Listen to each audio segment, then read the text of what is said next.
a sua Bíblia ao seu lado. É importante que você esteja com a sua Bíblia para você acompanhar o estudo que nós teremos, tá bom? Nós vamos ver alguns textos. Hoje nós vamos ver, aliás, nós vamos ver bastante textos.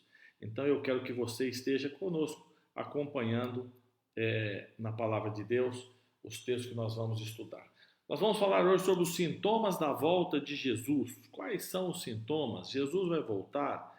Quando vai voltar? Sabe que quando nós adoecemos, nós temos sintomas. Mas e a volta de Jesus? Será que existem sinais para isso? Mas a pergunta essencial que eu faço todos os nossos encontros, às segundas e sextas-feiras, é o seguinte: você crê na Bíblia? E eu preciso que você responda isso sinceramente para você. Você não tem que responder isso para mim. Você não tem que dizer para mim se você crê na Bíblia. Você tem que responder para você. Porque o que nós vamos estudar nessa noite está na Bíblia. São versos da Bíblia. São ensinamentos de Jesus Cristo. Eu só preciso que você seja sincero com você e diga: eu creio na Bíblia. Ou então, não creio. Eu estou aqui porque me convidaram. Eu passei ali e disseram: olha, começou uma live, eu sou curioso. Pensei que era uma live de música sertaneja. Não é, é um careca falando, eu estou aqui olhando. Mas eu gostaria que você fosse sincero com você. Você crê na palavra de Deus? Você crê na Bíblia?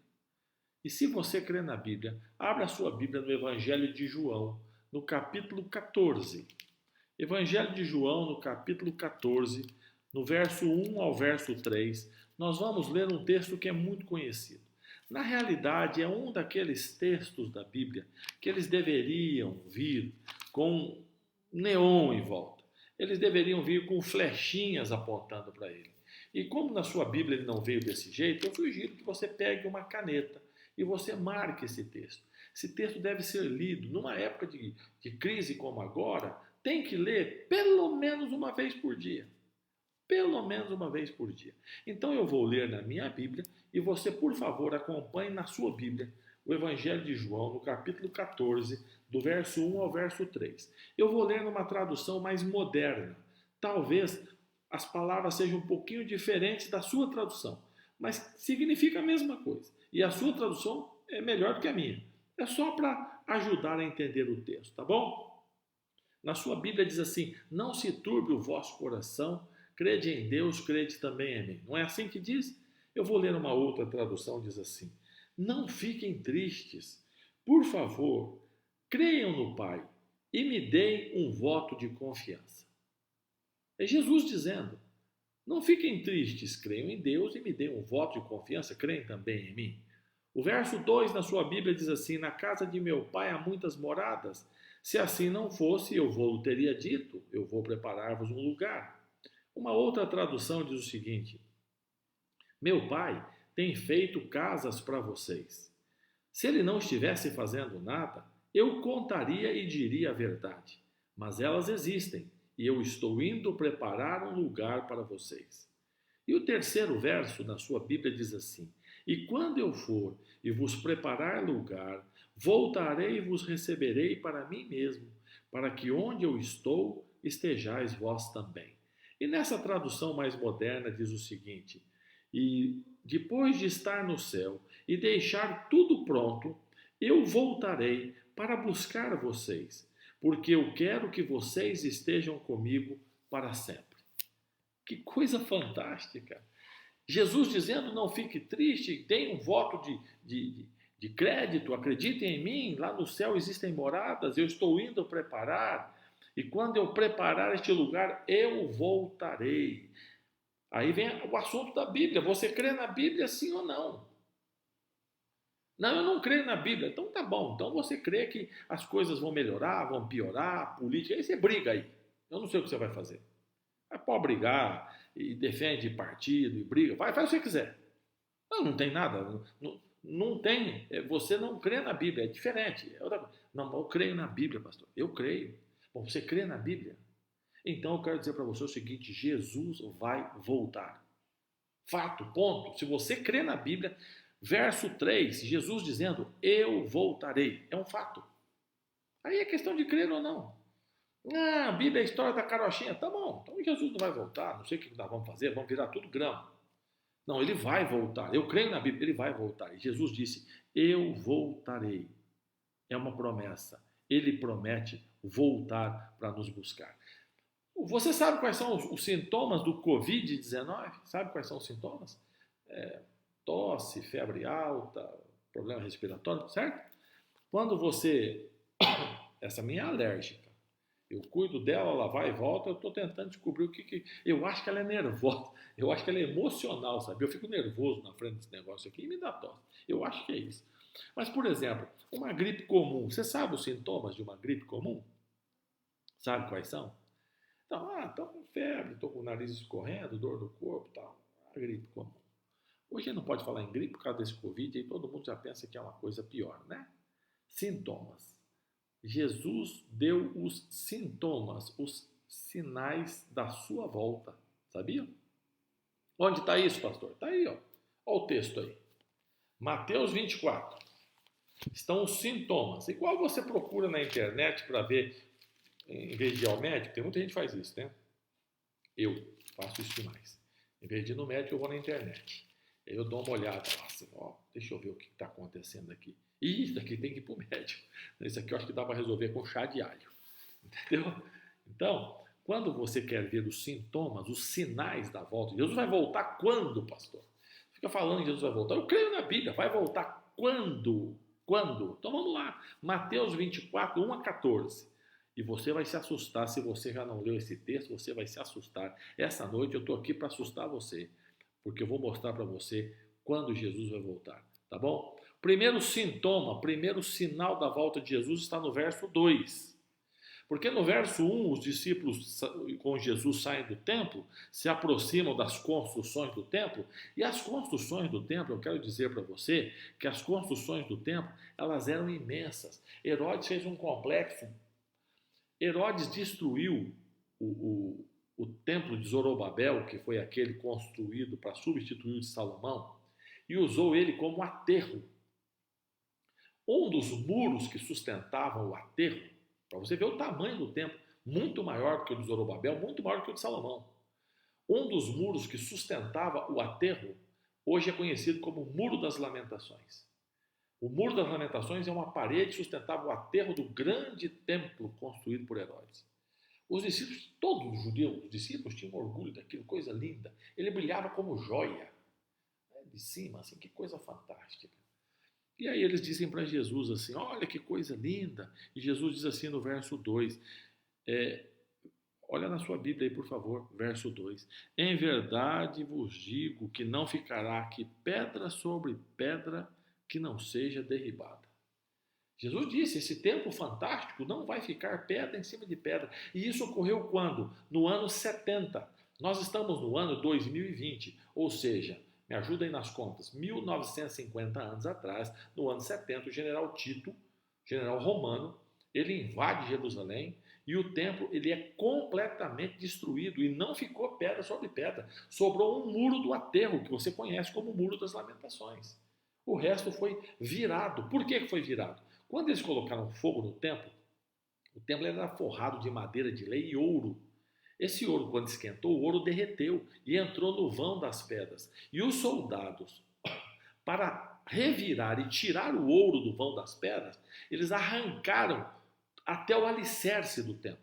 Eles arrancaram o piso do templo. Eles destruíram completamente tudo. E a profecia de Jesus, do verso 2, já se cumpriu no ano 70. Não ficou pedra sobre pedra. Então, o primeiro sinal da volta de Jesus já se cumpriu no ano 70. Vamos para frente. Segundo sinal, verso 5 diz assim: virão muitos em meu nome, dizendo, eu sou o Cristo, e enganarão a muitos. Eu peguei algumas imagens, pesquisei algumas imagens, você acha. E se você não sabe, hoje no mundo existem mais de 130 Cristos. 130 Jesus Cristo. Tem no Brasil essa criatura diferente, o Henri Cristo, que não é Jesus. Mas existem mais de 130, sendo que muitos deles têm doença mental. Mas muitos são saudáveis, estão na rua, estão pregando. Sinal da volta de Jesus. Você tem Jesus Cristo hoje para todos os gostos. Há uns anos atrás, eu estava voltando do Rio de Janeiro para São Paulo com a minha família e encontrei uma criatura dessa num motorhome com os 12 apóstolos, ali em Aparecida do Norte. Aquele posto saindo de Aparecida na Dutra, voltando para São Paulo, parei para abastecer e ali estava então Jesus Cristo com os 12 apóstolos. Eu lembro disso assim perfeitamente. Inclusive, estava entre eles Judas Iscariotes, que Jesus havia perdoado e ressuscitado, e alguém que cheio de repórteres, cheio de gente, entrevista, e pastor é curioso, foi lá querer ver o que estava acontecendo, e pegando criança, abençoando, e alguém perguntou para ele das marcas nas mãos, e ele sorriu e disse, depois de 1000 e tantos anos, o que você acha? Cicatrizou. Brincando, inclusive, com esse assunto. Então, um sinal da volta de Jesus que está se cumprindo ou já se cumpriu, tá certo? O terceiro sintoma, sinal da volta de Jesus, está no verso 6 e no verso 7. A Bíblia diz assim: vocês ouvirão falar de guerras, rumores de guerras, não vos assusteis, é necessário acontecer, mas ainda não é o fim, porque se levantará nação contra nação, reino contra reino, haverá fomes, terremotos em vários lugares. Falando das guerras, eu fui buscar este dado que está aí. Se você está no celular, eu vou ler para você, porque a letra vai estar muito miúda. Dos 193 países existentes, conforme a ONU, 150 países hoje estão em guerra.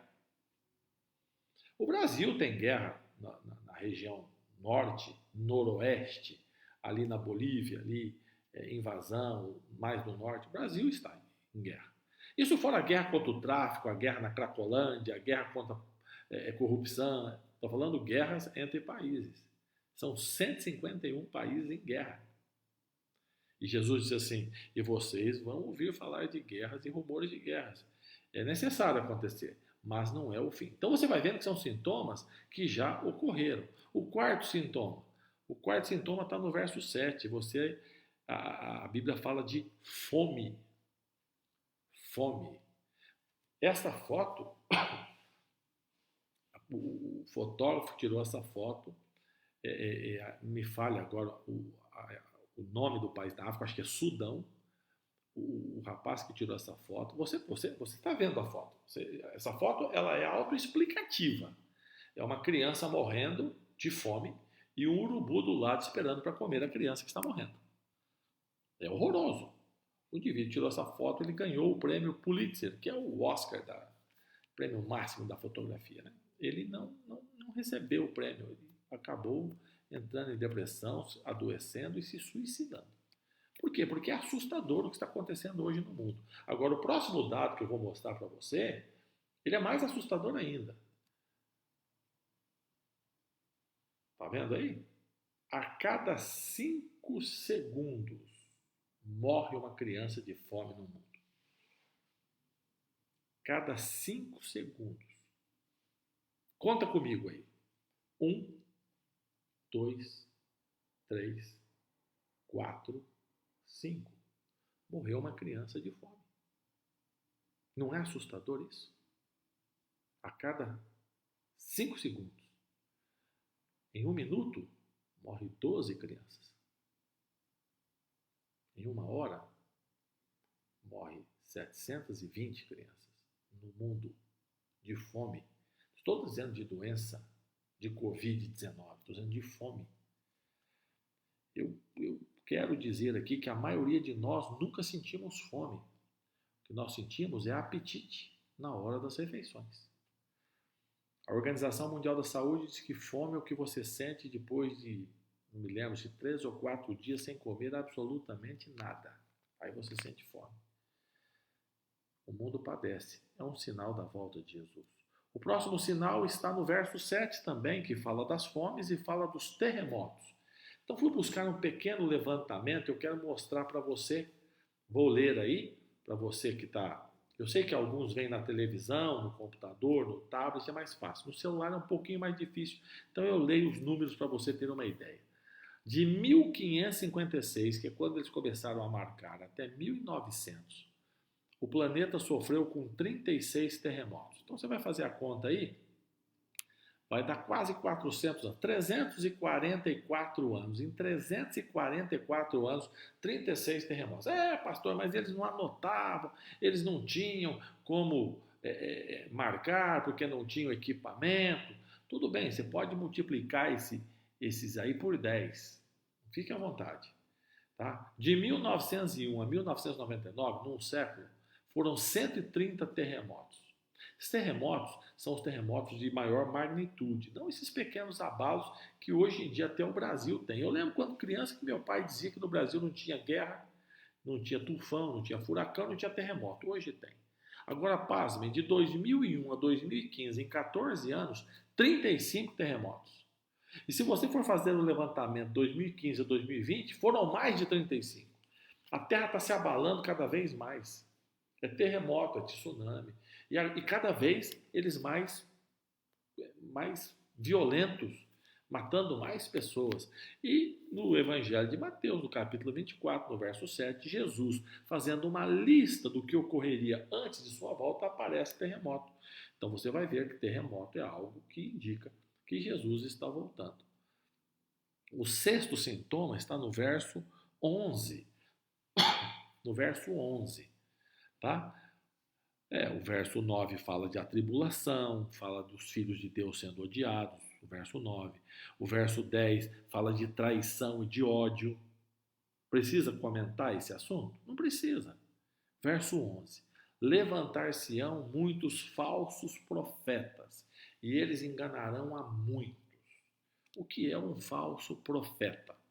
Então nós vamos entender agora rapidamente, num outro texto da Bíblia, numa outra frase de Jesus, o que é um falso profeta. E depois você vai dizer se esse sinal também já se cumpriu.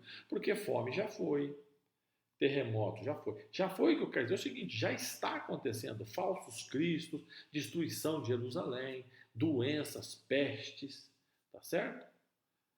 E o falso Cristo, os falsos profetas, eles também já estão ocorrendo? Veja Mateus capítulo 7, do verso 21 ao verso 23. Deixa um dedinho marcando aí Mateus 24, para você não se perder. Eu vou marcar aqui também. E vai em Mateus 7. Eu vou ler para você. Mateus 7, do 21 ao 23. E você vai ver o que a Bíblia fala o que é um falso profeta. Vamos ver na Bíblia, tá bom? Eu vou dizer, não, isso aqui é falso profeta. Alguém aí pode até se ofender, dizer, não, falso profeta é você que é um falso profeta aí, está fazendo live é um falso profeta. Então, vamos ver se eu sou um falso profeta, né? De repente sou eu o falso profeta. Vamos lá. Abriu aí? Mateus capítulo 7, verso 21 ao verso 23. Tem gente pensando agora o seguinte, puxa vida, esse assunto eu tinha que ter chamado fulano. Então, tem que chamar mesmo, porque toda segunda e sexta nós estamos estudando a Bíblia com assuntos muito importantes. Vamos lá, Mateus 7, 21 a 23, eu vou ler, você acompanha. Jesus diz o seguinte, nem todo que me diz Senhor, Senhor entrará no reino dos céus. Ué, mas não é só chegar aqui e dizer assim, eu sou pastor, glória a Deus, aleluia, Senhor, Senhor, misericórdia, atende aqui e estou no céu. Não é só isso? Ué, o que Jesus está dizendo aqui? Jesus é diferente. Ele diz assim, nem todo que me diz Senhor, Senhor entrará no reino dos céus. Aí ele diz, quem é que entra no reino dos céus? Ele diz o seguinte, aquele que faz a vontade do meu Pai que está no céu. Ué, então não é o que eu falo? Não é o que eu falo. Há quantos anos você está achando que o que conta é o que o indivíduo prega? Não é o que ele prega, é o que ele faz. Não é o que ele fala. É o que ele faz, ele obedece à vontade do Pai. Não é o que ele diz. Eu digo glória, digo aleluia, levanto a mão aqui e está resolvido. Não, não. É se ele faz a vontade do Pai que está no céu. Vou continuar a leitura.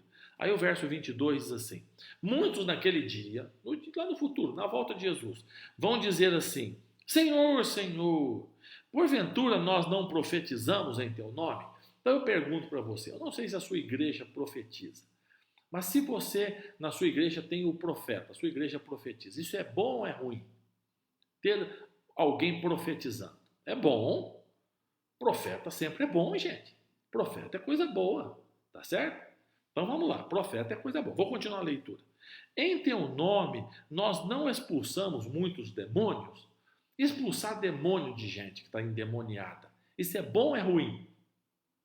É bom, é. Vai deixar o indivíduo endemoniado sofrendo? Expulsar demônio é bom. Então veja bem, profetizar é bom, expulsar demônio é bom, tá certo? O que mais aqui? No verso 22 eu estou ainda. E em teu nome não fizemos muitos milagres? Fazer milagre é bom ou é ruim? Diz para mim, fazer milagre é bom ou ruim? É bom, é. Imagina, gente, fazer milagre, curar o doente, né? Ressuscitar o morto, o indivíduo na cadeira de roda faz ele andar, é surdo, faz ele escutar, isso é bom. Então veja aqui, são qualidades boas dos pregadores. Profetizar, expulsar demônio, realizar milagre. Só que o verso 23 diz assim: então lhes direi claramente, nunca vos conheci. Esse povo vai chegar para Jesus e dizer assim: Senhor, Senhor, nós profetizamos, nós expulsamos o demônio, nós realizamos milagres. Jesus vai dizer assim: nunca te conheci. E o final agora é duro, a frase é pesada.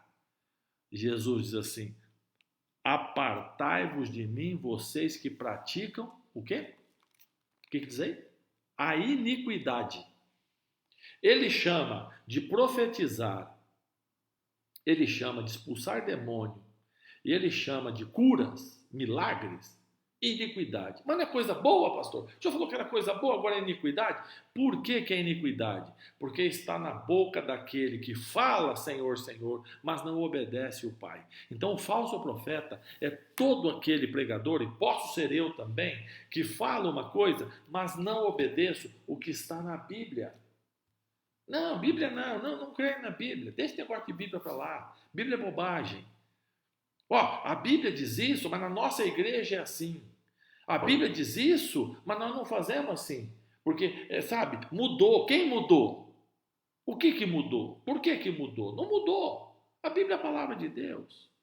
O falso profeta é todo aquele que pega a palavra de Deus e torce para benefício próprio.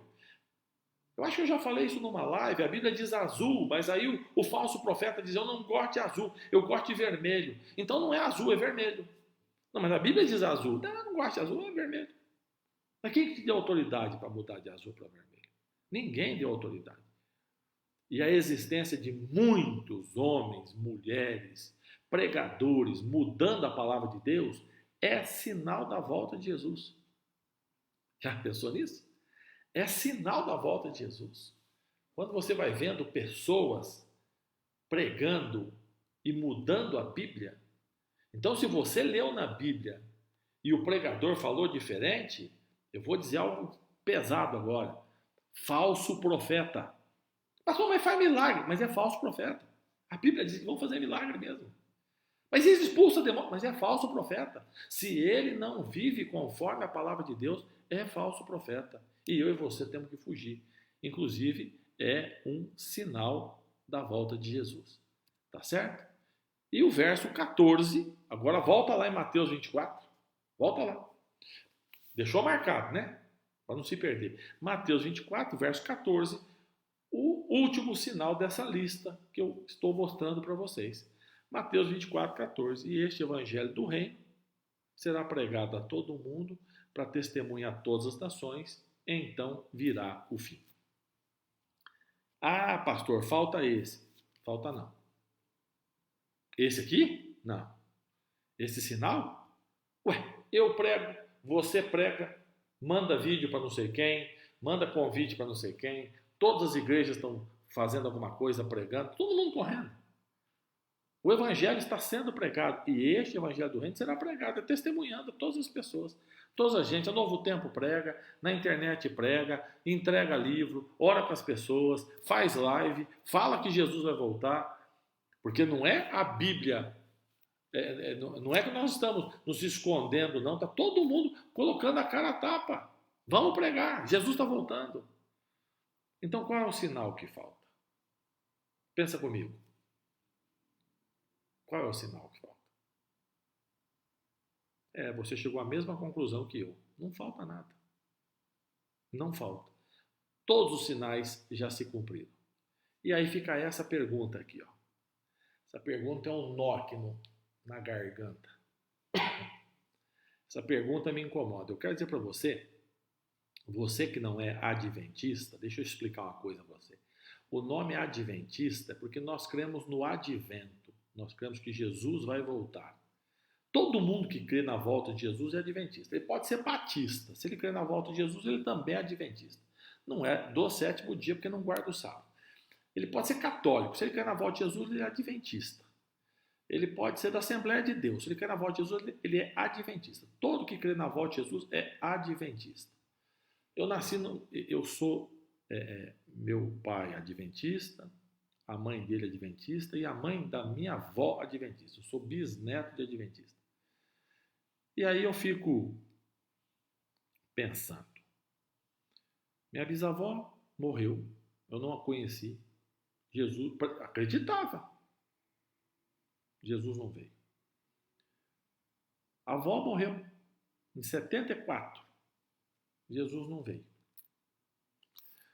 O pai já faleceu também, em 2005, 15 anos. Jesus não veio. E eu tô velho aqui, ó. Vocês estão vendo que acabando. E Jesus não veio. Será que essa conversa de volta de Jesus é mentira? Será que quando ele diz lá em João assim, eu voltarei, será que não era, conversa fiada? Será que Jesus vai voltar mesmo? Será que tem algum texto na Bíblia que diz por que ele ainda não veio? Tem.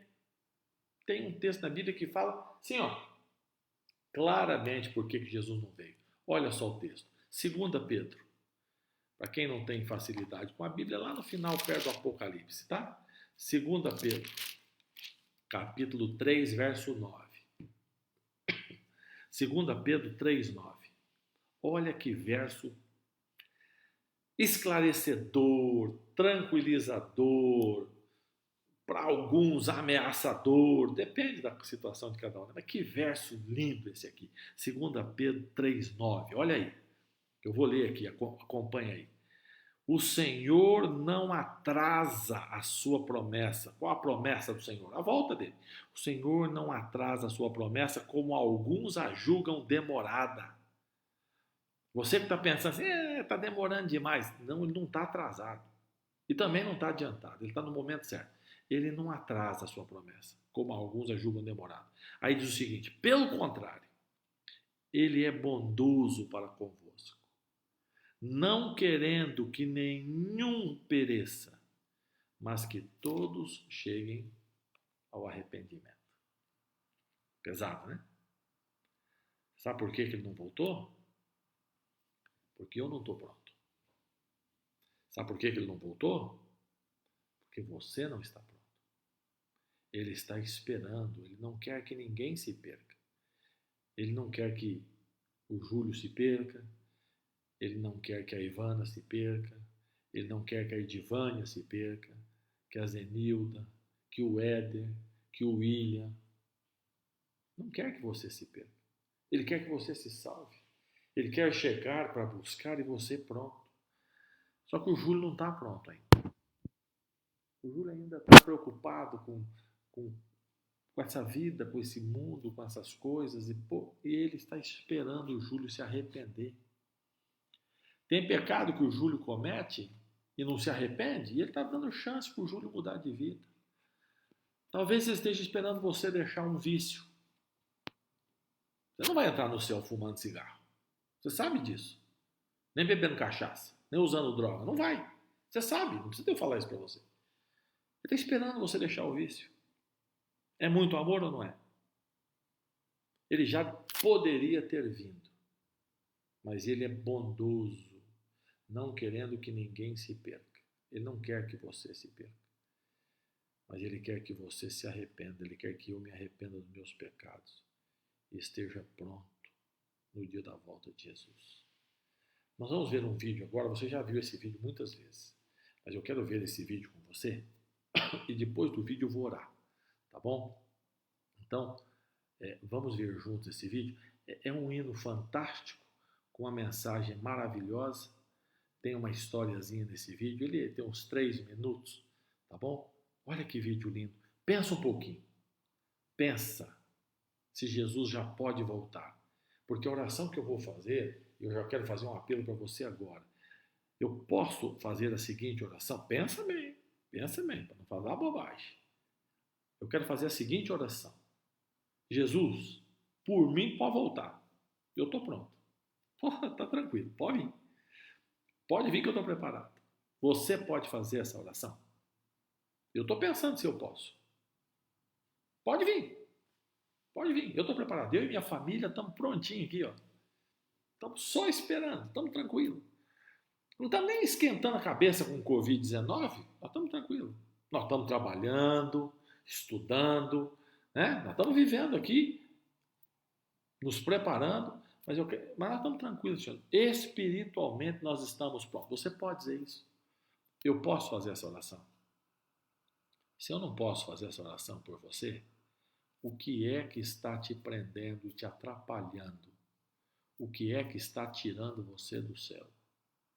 Isso precisa ser mudado urgente, porque pelos sinais você viu que ele já devia ter vindo e só não veio porque ele é misericordioso. Portanto, ele vai aparecer qualquer hora dessa, ele vai chegar. Nós vamos estudar, sexta-feira não tem a vigília. Na próxima segunda, sobre a volta de Jesus, como será, o que vai acontecer. Nós vamos estudar na próxima segunda-feira e você já convida seus amigos. Tá bom? Assiste a vigília na sexta e na segunda nós estudaremos sobre a volta de Jesus. Mas ele tá chegando. Eu não posso marcar data. Eu não sei. Vou mentir para você, você é falso profeta. A Bíblia não diz a data. Mas a Bíblia deu sintomas, deu sinais. E pelos sinais está chegando. Você está pronto.